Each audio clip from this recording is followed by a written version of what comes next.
US में एक भारतीय मूल की व्यक्ति एशले टेलिस को गिरफ्तार कर लिया गया है। टेलिस पेंटागन के कॉन्ट्रैक्टर और स्टेट डिपार्टमेंट के एडवाइजर भी रह चुकी हैं। वो साउथ एशियन अफेयर्स के एक्सपर्ट माने जाते हैं। तो क्यों उनको गिरफ्तार किया गया, उन पर क्या कुछ आरोप लगाए गए हैं, सब कुछ आपको डिटेल में बताते हैं। नमस्कार, मैं हूं आपके साथ प्रेरणा कौशिक।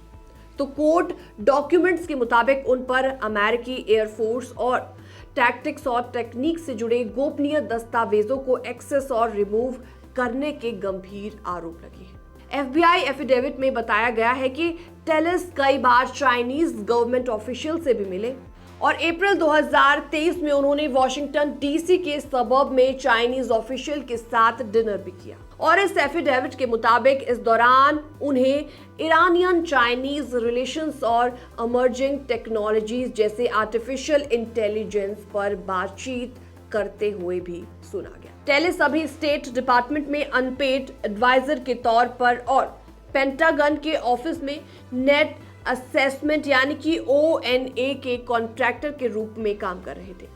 ONA पेंटागन की इन हाउस थिंक टैंक है जो कि फ्यूचर में सुरक्षा खतरों का अनुमान लगा सकती है।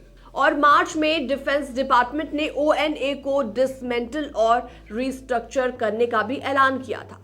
FBI एफिडेविट में ये तक कहा गया है कि टेलिस ने फेयरफैक्स वर्जीनिया में कई बार चाइनीज ऑफिशियल से एक मुलाकात की, एक रेस्टोरेंट में मुलाकात की और एक डिनर में उन्होंने एनवलप भी साथ रखा हुआ था, लेकिन बाद में वापस उनको वो नहीं दिया गया। दो अन्य मौकों पर चाइनीज ऑफिशियल ने उन्हें गिफ्ट बैग्स भी दिए।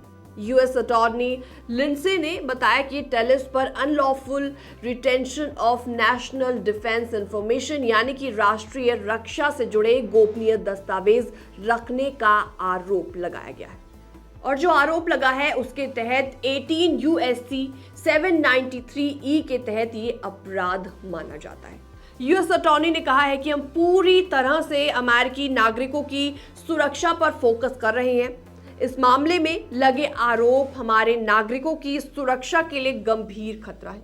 कानून और तथ्य स्पष्ट हैं और न्याय सुनिश्चित किया जाएगा। अगर टेलिस दोषी पाए गए तो उन्हें 10 साल की जेल की सजा और $2.5 लाख का जुर्माना और $100 का स्पेशल असेसमेंट और संपत्ति जब्त जैसी सजा हो सकती है।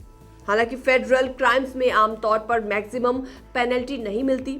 फेडरल जज सेंटेंसिंग गाइडलाइंस और अन्य स्टैट्यूटरी फैक्टर्स को ध्यान में रखते हुए सजा तय किया जाएगी। फिलहाल इस खबर में इतना ही। बाकी तमाम अपडेट्स के लिए आप बने रहिए हमारे साथ।